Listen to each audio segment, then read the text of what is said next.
Hoje nós vamos falar sobre a queda do homem. Vamos falar sobre esse assunto terrível, né? O pecado original, o pecado do homem. Nós obviamente sabemos que Satanás já havia pecado, já havia sido precipitado para o nosso universo, mas agora o pecado cometido pelo homem.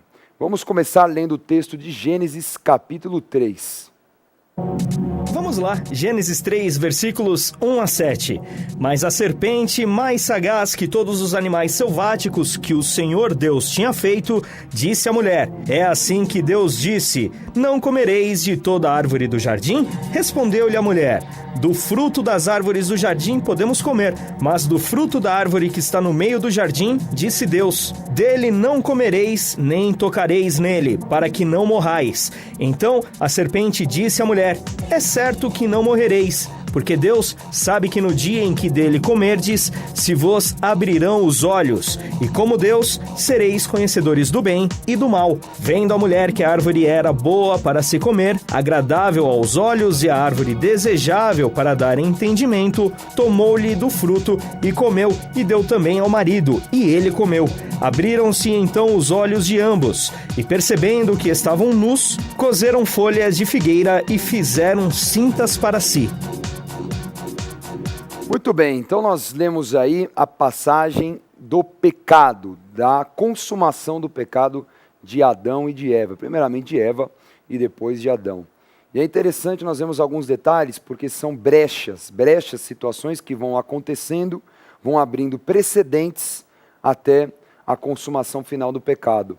Vamos lembrar que haviam duas árvores no Jardim do Éden. A árvore da vida, que o homem poderia comer à vontade, que dava a imortalidade, e a árvore do conhecimento do bem e do mal. O homem desobedecendo, comendo aquele fruto, ele teria o conhecimento do pecado, e assim o pecado geraria a morte.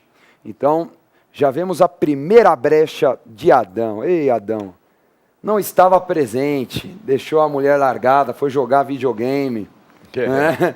Foi assistir o jogo de futebol, né? Foi com os amigos, deixou a mulher largada. Aí, lá vem a serpente com aquele chaveco, né, com aquele somebody love, né, no ouvido, e fala: não, pega nada, mas ninguém está vendo, fica à vontade. E a mulher deu a segunda brecha, porque ela deu atenção à conversa do inimigo. Então, obviamente, Satanás pegou na fragilidade, na curiosidade, né, nossa, será mesmo? Olha, é bom mesmo? Olha, você sabe como é que é esse fruto? Quando você comer, vai ser igual a Deus. Imagine ser igual a Deus. Deus criou, você vai ser tão poderosa quanto. Então aquela curiosidade começou a tomar espaço no coração de Eva.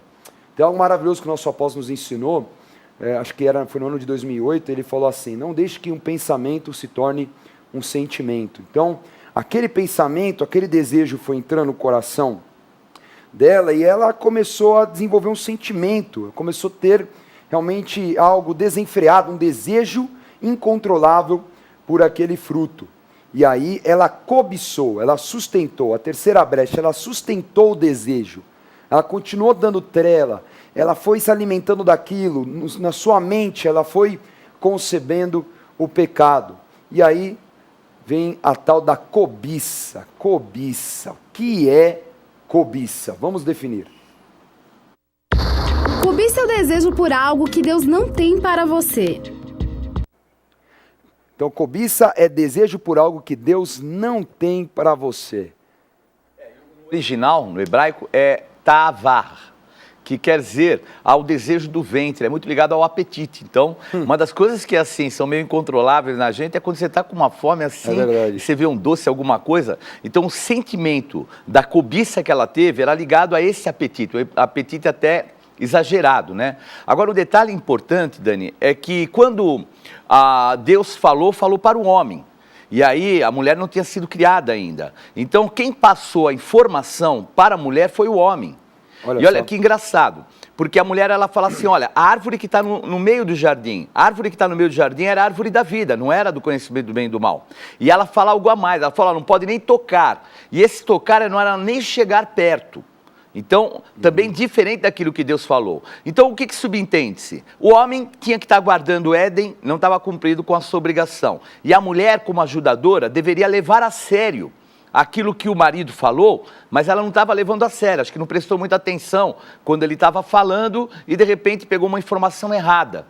Porque ela ali distorce aquela informação e deixa entrar um sentimento da serpente. É interessante como já se manifesta o desejo da carne. Não é? É aquela coisa, o desejo carnal, o apetite, né? A satisfação carnal. E aí vem a quarta brecha, porque o homem acaba descaracterizado, depois que a mulher come o fruto, a mulher oferece, então ele já não havia assumido a sua posição. Na verdade, o homem comendo o fruto reflete aquilo que já estava acontecendo antes. Não é que ele cedeu, que ele não estava vigilante, ele não estava atento a tudo o que estava acontecendo espiritualmente, a falta de discernimento, e de vez ele se posicionar e falar para a mulher, não, você fez errado, você não deveria ter comido. Ele cedeu aquilo, não é? Ele falou, não, ela não pegou nada, olha aí, ela está normal, imagina, aconteceu nada. E na verdade, mal sabia que espiritualmente já estava processando o mal. Ele deixou de ser o cabeça, né? Ele deixou de ser o cabeça e levou em conta, porque como ela tinha sido criada para ser ajudadora, ele creu nisso, né? O homem é muito racional e de repente ali na sua razão deixou de fazer ele cumprir com aquilo que Deus tinha determinado. A quinta brecha é interessante porque ambos duvidaram da palavra de Deus, ambos duvidaram da direção. Deus foi muito claro. E aí essa sequência de fatos prova que eles estavam duvidando daquilo que foi colocado. Então, é complicado. A gente vê muitas vezes, assim, casamentos, infelizmente, né, vivendo em destruição ou mal. Por quê? A descaracterização do homem, a mulher tomando uma posição que não era dela, o homem, muitas vezes, achatado, fugindo das suas obrigações, duvidam se realmente a palavra de Deus ela é ou não coerente, né, se é coerente, aí fica essa bagunça, e aí acaba com o mal, acaba gerando a morte, porque o fim do pecado é a morte. Vamos entender através da carta do apóstolo Tiago. Vamos lá, ninguém, ao ser tentado, diga, sou tentado por Deus, porque Deus não pode ser tentado pelo mal, e Ele mesmo a ninguém tenta. Ao contrário, cada um é tentado pela sua própria cobiça, quando esta o atrai e seduz. Então, a cobiça, depois de haver concebido, dá à luz o pecado, e o pecado, uma vez consumado, gera a morte. Tiago narra aí o processo da concepção do pecado. E também fala para nós assumirmos a responsabilidade, porque ele realmente lança essa responsabilidade sobre o homem, falando, para que você é tentado por Deus? Você assuma a tua posição de homem. Você sabe que existe a tentação, você sabe que existe o desejo, mas você deve dominar. É isso que também Deus fala para Caim, lá em Gênesis 4:7. A ti cumpre dominar o teu desejo. O teu desejo está na porta, a tentação está aí. Só que você tem que ser maduro bastante para rejeitar.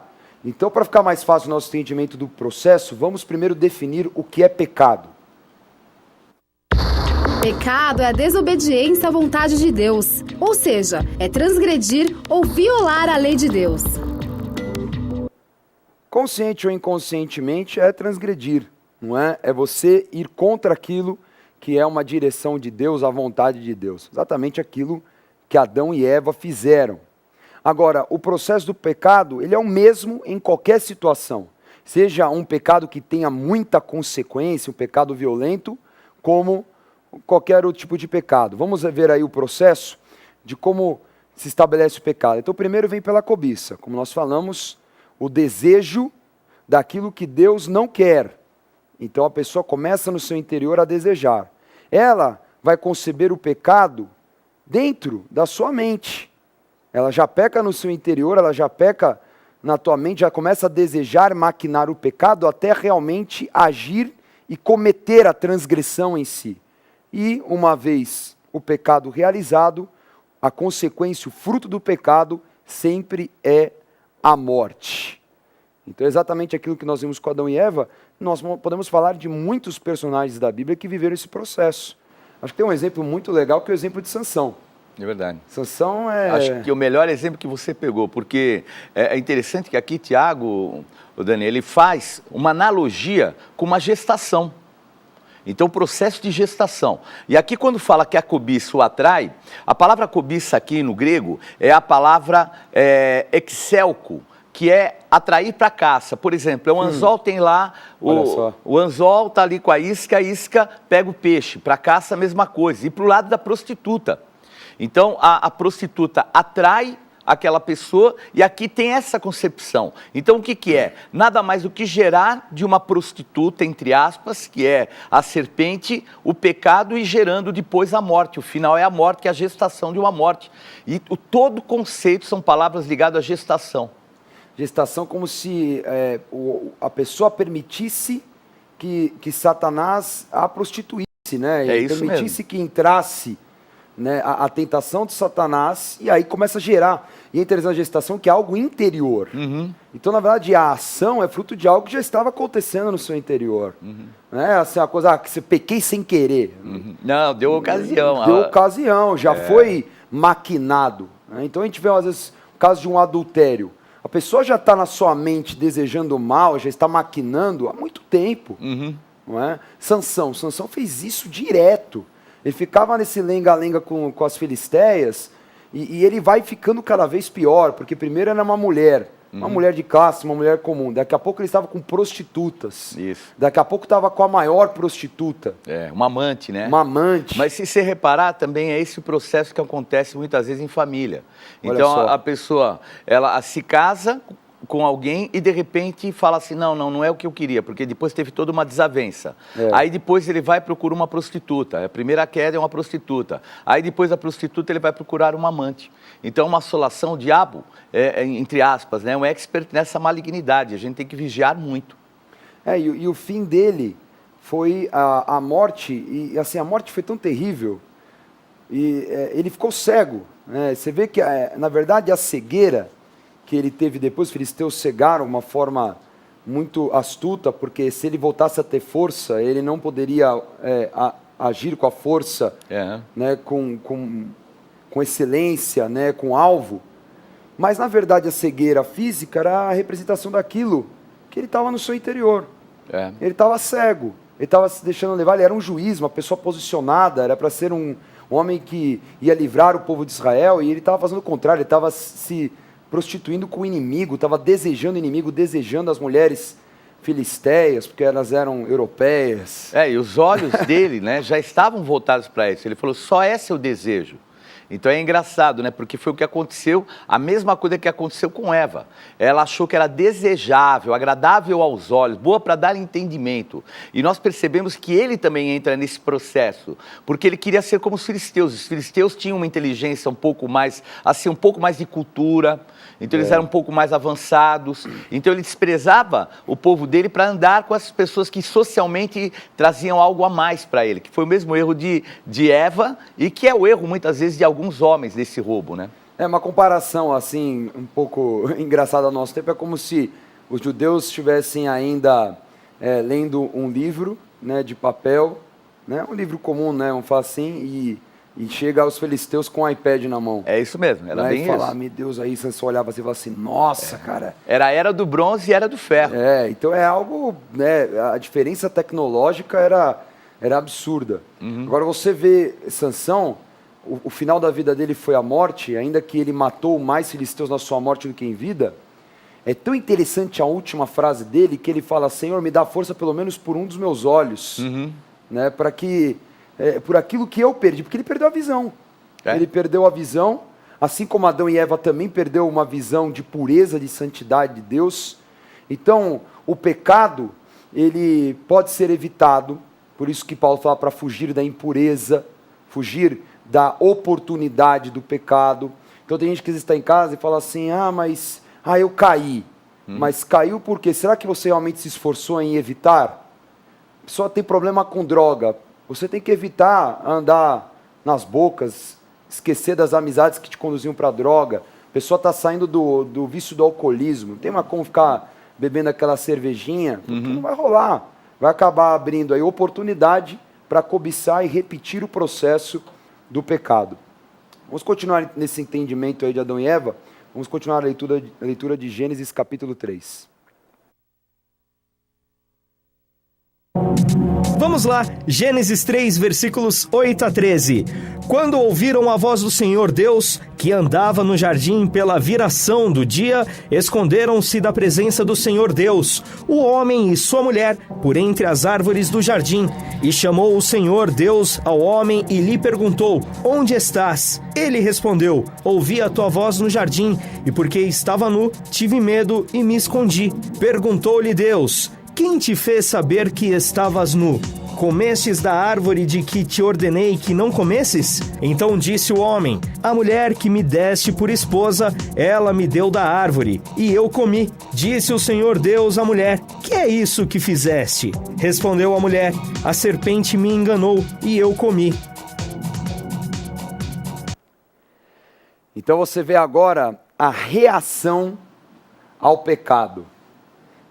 É assim, até cômico a cena, porque um vai jogando para o outro. Então, Deus vai lá, fala com Adão. Claro, cabeça. E aí, Adão? Não sei de nada, foi Eva que me deu. Aí passa para Eva. E aí, Eva? O que você pecou? Não sei de nada, foi a serpente. E a serpente fala o quê? Não viu que não tinha mais ninguém, sobrou para ela. Então foi a primeira amaldiçoada. Então, e o engraçado é que ele põe a culpa em Deus também. É. A mulher que tu me deste. Quer dizer, primeiro vem a vergonha, a reação natural primeiro é a vergonha, porque eles se escondem. Eles veem que eles estão nus, a vergonha. O pecado, a pessoa peca, primeiro a reação é a vergonha. Depois o medo, porque ela sente que vai ser penalizada. Que ela vai ter, porque obviamente o pecado tem consequências. Então ela tem medo da consequência do pecado e algumas vezes de uma visão religiosa de penitência. E aí vem uma reação que é até engraçado, porque a pessoa tem vergonha e tem medo, e pelo medo ela cria desculpas. Então ela começa a falar: não, pequei porque fulano me ofereceu. Ah, a carne é fraca. Ah, não deu. Não, eu me esforcei. Deus sabe. E começa uma série de desculpas para não assumir a sua própria responsabilidade. Então, um foi jogando para o outro, como o bispo G falou, Adão já culpou até Deus. É verdade. A outra culpou a serpente, todo mundo é culpado, mas ninguém quer assumir a culpa. Então o processo de transformação do homem, primeiro, assuma a culpa. Primeiro, tenha maturidade para falar: eu pequei, eu errei, eu sei o que eu fiz. Então, esse processo, a reação é uma reação humana. Agora, a reação espiritual contra o pecado é: assuma a culpa, confesse, nós vamos falar daqui a pouco, e viva uma transformação de vida. Não é? Vamos ver aí o que aconteceu depois de tanta baixaria, desculpa. Vamos ver aí Gênesis 3, 14 e 15. Vamos lá, Gênesis 3, versículos 14 e 15. Então o Senhor Deus disse à serpente: visto que isso fizeste, maldita-as entre todos os animais domésticos, e o és entre todos os animais selváticos. Rastejarás sobre o teu ventre e comerás pó todos os dias da tua vida. Porém, inimizade entre ti e a mulher, entre a tua descendência e o seu descendente. Este te ferirá a cabeça e tu lhe ferirás o calcanhar. O primeiro resultado aí é o da serpente, né? A maldição. O animal mais amaldiçoado. Depois, um animal que iria rastejar, e eis aí a dúvida, Bispo G. Pergunta: então quer dizer que serpente tinha pernas? Mas você sabe que existem muitas serpentes que têm indícios de terem tido perna mesmo. Elas têm, e isso é um fato. Então, é até engraçado isso, né? As pessoas falam: mas será que tinha? Tinha sim. Verdade. Então, a maldição, o animal mais amaldiçoado, rastejar e inimizade, porque haveria eternamente uma inimizade entre a serpente e o homem. Muito interessante. Qual é que seria essa concepção da inimizade? Daquilo que viria lá na frente, é isso? Porque a partir daí, como o que era o homem? O homem nada mais era do que a criação, a glória da criação. E Satanás, que também era criatura, queria ferir aquilo que era o princípio, e para tocar em Deus, nada melhor do que tocar no homem.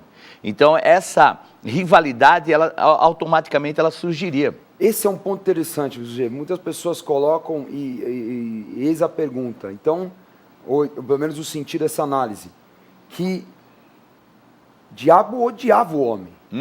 Sem dúvida. Agora, por quê? Porque a concepção do homem era diferente da concepção dos anjos. Era um ser diferenciado, não é?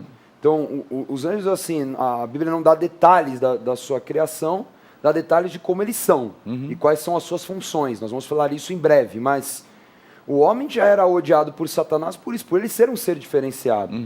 Não é? A imagem e semelhança de Deus. Então é interessantíssimo isso.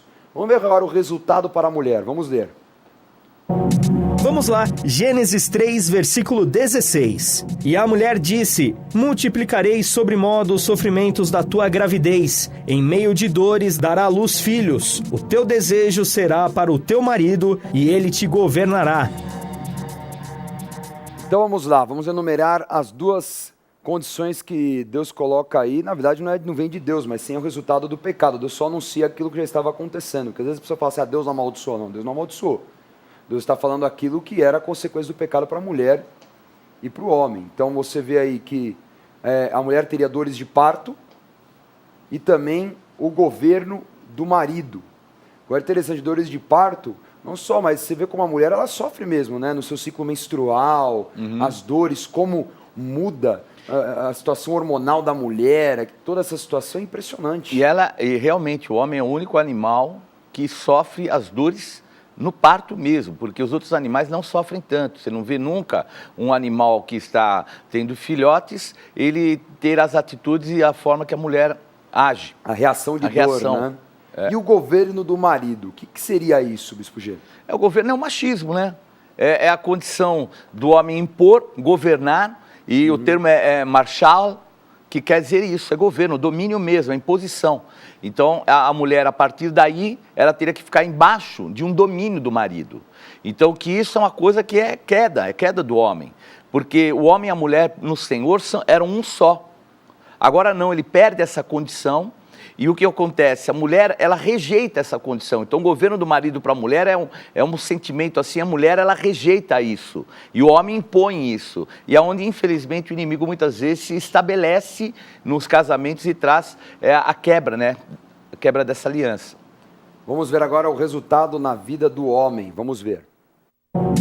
Vamos lá, Gênesis 3, versículos 17 a 18. E Adão disse: visto que atendeste à voz de tua mulher e comeste da árvore que eu te ordenara não comesses, maldita é a terra por tua causa. Em fadigas obterás dela o sustento durante os dias de tua vida. Ela produzirá também cardos e abrolhos, e tu comerás a erva do campo. No suor do rosto comerás o teu pão, até que tornes a terra, pois dela foste formado, porque tu és pó e ao pó tornarás. Então você vê aí as 3 sentenças colocadas, que é o trabalho para o seu sustento. Agora o homem, ele vivia numa condição maravilhosa, né, de receber o fruto, e agora ele teria que trabalhar a terra, teria que arar, né, teria que conquistar o seu sustento. E claramente vemos aí o cansaço, que o homem passou a lutar contra o seu desgaste físico e também a morte física. Agora sim, engraçado é que tanto o homem como a mulher morreriam fisicamente, mas Deus fala para o homem. Fala, você é o cabeça e eu estou anunciando aquilo que é o resultado para vocês, que a morte seria uma morte física. E esse detalhe que você está colocando de ter falado com o homem, ele fala assim, porque atendesse a voz da tua mulher e comesse da árvore que eu disse não. Porque há um lado que nós temos que tomar muito cuidado, porque a mulher, por ela ser algo que agrada ao homem, e ela ser colocada como idônea, muitas vezes ela pode influenciar o homem contra aquilo que são os desígnios de Deus. Então os homens têm que ser muito prudentes. A gente já viu, já caminhou, obviamente à frente de igreja, o quanto algumas mulheres fazem com que o homem saia daquilo que é o centro da vontade de Deus, através de opinião, forçando barras e até muitas vezes cobrando. Então nós vemos aqui que o erro de Adão não foi somente ele, vamos dizer, desobedecer a Deus, é porque ele também ouviu a voz da mulher em algo que era contrário a Deus. Então tem que ter muita prudência para não ser roubado nessa condição. Interessante, né? Ele mesmo abriu mão da posição que Deus deu para ele. Foi um pecado duplo, né? Além de você ter sido rebelde e ter comido fruto, você não obedeceu também a posição que você devia ter como homem. Então é interessantíssimo aí aquilo que Deus coloca. E por fim, vamos ver o resultado sobre a terra, porque a terra acabou também sendo amaldiçoada. Vamos ler. Vamos lá, 1 João 1, versículos 7 a 9. Se, porém, andarmos na luz, como ele está na luz, mantemos comunhão uns com os outros, e o sangue de Jesus, seu Filho, nos purifica de todo pecado. Se dissermos que não temos pecado nenhum, a nós mesmos nos enganamos, e a verdade não está em nós. Se confessarmos os nossos pecados, ele é fiel e justo para nos perdoar os pecados e nos purificar de toda a injustiça. Então vamos lá. Então, quais são as atitudes necessárias para uma pessoa ser transformada? Então, nós já tínhamos visto aí tudo o que aconteceu, o efeito em cada um. A própria terra que eu tinha comentado agora também foi amaldiçoada, acabou gerando ervas daninhas, né? Se tornou uma terra estéril. Então, só para nós complementarmos a aula que vamos passando, mas o resultado para a terra, infelizmente, é esse, né? A terra foi amaldiçoada, agora teriam ervas daninhas. Então, imagina, né? Coisas peçonhentas, situações que poderiam afetar e afligir o homem. As drogas, por exemplo. As drogas, é mesmo. Que Pode reparar, coisa, é verdade. maconha, cocaína, a heroína, origem, todas é origem vegetal. Que impressionante, né? O haxixe, o ópio. Haxixe, ópio. Então você vê a distorção que o diabo criou na própria natureza, né? Para destruir. Se nós percebemos hoje, a droga é a pior malignidade, é a erva mais daninha que existe sobre a face da terra. Fica a dica para quem está assistindo aí, ó, ficar ligeiro para que o mal não seja tomado também. Agora vamos ver aí, primeira atitude para vencer o pecado, para receber o perdão. Primeiro, reconhecer que todo homem tem pecado. O reconhecimento. Reconhecer que tem pecado, assumir a culpa. A segunda atitude é a confissão. Então é você confessar. Na igreja nós temos todos os cultos de oração do perdão para isso, para que os pecados sejam confessados. Nós temos também um trabalho maravilhoso que chama Cura Interior e Libertação, para que pecados, situações do passado, pendências, sejam também confessadas, sejam denunciadas e renunciadas, para que Satanás não tenha ocasião ainda sobre o pecado que foi gerado lá atrás, porque acaba ainda gerando frutos, manifestando mal. E por fim, a mudança de hábito, que é o fruto do arrependimento. Nós vemos isso em João 8, né? Jesus fala para a mulher adúltera, ó, ninguém aqui está mais para atacar pedra em você, eu muito menos te condeno também, não te condeno. Agora vai e não peques mais. Então a posição que Jesus coloca, você precisa mudar o teu hábito, tá certo? Então fica a dica aí para você, perdão só acontece dessa forma. Senão fica que negócio, né? Se arrepende, chora, aí dia seguinte pecou de novo. E também vencer o pecado também é interessante, Dani, nesse contexto, de você proceder bem, né? Então, Romanos, olha o que Romanos fala, para nós apresentarmos o nosso corpo como sacrifício vivo, santo e agradável, que é o nosso culto racional. Então você, com a tua mente, você se coloca, não vou pecar. E você luta contra o pecado, para conhecer a boa, perfeita e agradável vontade de Deus. Então, a serpente apresentou para a mulher algo que era bom para dar entendimento, agradável aos olhos, e a mulher comeu. Agora, Deus traz o que é bom, agradável e perfeito. Perfeito. Então, por isso, santificar, ou evitar o pecado, você vai ter muito mais do que aquilo que o diabo pode dar, além de, ainda que as coisas que ele esteja dando num determinado momento sejam boas, as que Deus tem são perfeitas. Perfeito. E tem também um caminho, até o caminho do perdão, ela vem pela remissão através do sangue do Cordeiro Jesus Cristo. E isso já se manifestou no Gênesis. Vamos ler agora, 3:21. Vamos lá, Gênesis 3, versículo 21. Fez o Senhor, Deus vestimenta de peles para Adão e sua mulher e os vestiu.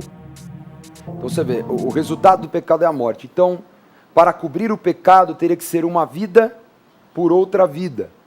Então nós vemos aí que cobrir com uma pele, não só numa condição física, relativa à vergonha que o homem estava sentindo e tudo aquilo que ele ia enfrentar agora numa natureza completamente diferente da natureza que era no Éden. Mas também do que? Houve um sangue derramado. Bem. Houve um sangue derramado para justificar também o homem e protegê-lo.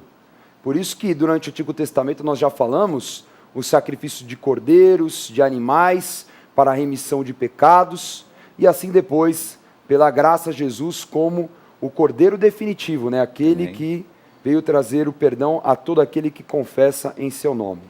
Agora, falando de Jesus, vamos ver depois também o que aponta para o futuro. Já em Gênesis aponta a profecia sobre o Messias. Vamos ler capítulo 3, versículo 15. Vamos lá, Gênesis 3, versículo 15. Porém, inimizade entre ti e a mulher, entre a tua descendência e o seu descendente. Este te ferirá a cabeça, e tu lhe ferirás o calcanhar. Então, interessantíssimo aí, já falando o quê? Que seria um homem, que é descendente da mulher, que venceria a serpente, pisaria na cabeça da serpente. E ela morderia o calcanhar, uma referência de que de alguma forma o afetaria fisicamente, mas que a vitória, porque pisar na cabeça já era, né? Não tem como a serpente voltar a ter uma ação. Então, agora é interessante que quando fala o descendente, ela não está falando um descendente ou dos descendentes. Então, já focava diretamente Jesus. Então, esse contexto assim já mostra aquilo que a graça, já visitando ali na queda no Éden, a graça se manifestando, já apontando que Jesus depois iria pisar a cabeça da serpente. Aqui o que fala que ele já foi crucificado no início dos tempos, né? Interessantíssimo. Vou mostrar agora uma imagem, só para você ter uma ideia como o calcanhar é um símbolo impressionante nessa palavra, né? Bispo G vai explicar. Então tá aí, você está vendo uma radiografia de um calcanhar, esse calcanhar, você vê atravessado um prego, e era a forma que os homens na época de Jesus, isso daí inclusive é da época de Jesus, eles eram crucificados. Então na crucificação é colocado o prego atravessando o calcanhar, porque o único lugar que comportaria, vamos dizer assim, a força de um prego para segurar um corpo seria ali. Se pusesse na frente, como é colocado as imagens, rasgaria o pé e não suportaria. Então, o único lugar mesmo, e isso é uma comprovação da época de Jesus, era o calcanhar. Então, Jesus foi ferido no calcanhar, mas depois de ferido no calcanhar, ele pisou a cabeça da serpente, morrendo e trazendo para nós a redenção, né? Impressionante, que é colocar com um dos ossos mais duros, talvez o mais duro do corpo, né? Que coisa. Então, tá aí a aula de hoje, falamos sobre a queda do homem. Vamos revisar? Estudamos sobre o processo do pecado através da queda do homem no Éden. O pecado começou com as seguintes brechas. O homem não estava presente no casamento. A mulher deu atenção à conversa do inimigo. A mulher cobiçou, sustentou o desejo pelo pecado. O homem descaracterizado cedeu à oferta da mulher. Ambos duvidaram da direção de Deus. Aprendemos que o pecado é a desobediência à vontade de Deus. Começamos com a cobiça, o desejo por algo que Deus não tem para você. O pecado surdamente guia o homem à execução, gerando a morte. A reação humana ao pecado é a vergonha. O medo de ser exposto é a falta de maturidade, dando desculpas. Assim, para ser perdoado do pecado, o homem precisa reconhecer seu erro, confessar com arrependimento e mudar de hábitos. Ainda vimos o resultado do pecado sobre todos os envolvidos no Éden. A serpente se tornou o animal mais maldito e inimigo da humanidade. A mulher passou a ter dores de parto e o governo do marido. O homem passou a trabalhar para sustento, com cansaço e morte física. A terra passou a ter esterilidade e ervas daninhas. Por fim, vimos que já na queda do homem, manifestou-se a profecia que Jesus viria para quebrar todas as maldições.